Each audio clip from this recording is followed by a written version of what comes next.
after receiving the Holy Communion, is it necessary after the communion, mo ginofrek pa Santos? Ganyan ay, di na kinahanglan. Oh. Oh. Mas naghan ang ginofrek sa Santos. After receiving the communion, direct na unta. May maayo naman rin na. Daghan na tang ginofrek ka na, ginofrek pa Jesus, ginofrek pa sa Santos. Ako, ma-discourage ko anak, di ko layan. Kasi ako may bawan, nakakate ko, Religion 18 Sinful. After receiving the Holy Communion, no need of ginoflicting Santo na natin, ha? Direct na ninyo kasi muhang kilingkuran.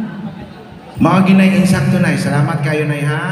No nga kanang mga iniguman ana, mo lang need gid nato inani nga mga katikism kay ma-refresh ta, mainundong ta, nya mo itong itudlo sa henerasyon sa umabot nga aron mabansay ta ba nya mga ingon ana nga pamaagi nga ang mga unnecessary na wala lagi kinahanglan. Sa tutunay, dili kinahanglan.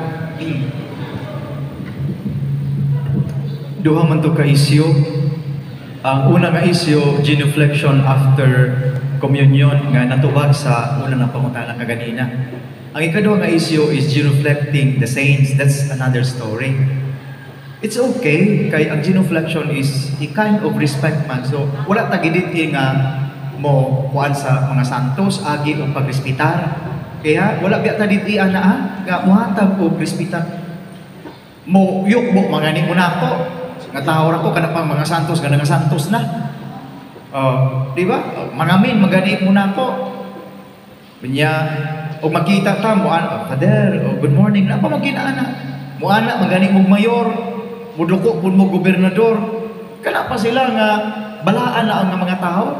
So ang ato ang simbolo sa pag genuflect o paghatag o pasidungog nila pagrespetar na nila sila pagkabalaan wala ta so duha man to ka isyu na. So ang primero nga isyu nga no need na nga mag genuflect pa ta ini ko man ato dawat komunyon okay. Pero ang ikaduha okay ra nga muhatag na panalitan ka na pagsulod og simbahan o ka na muduol ta sa mga imahen sa mga Birhen Maria.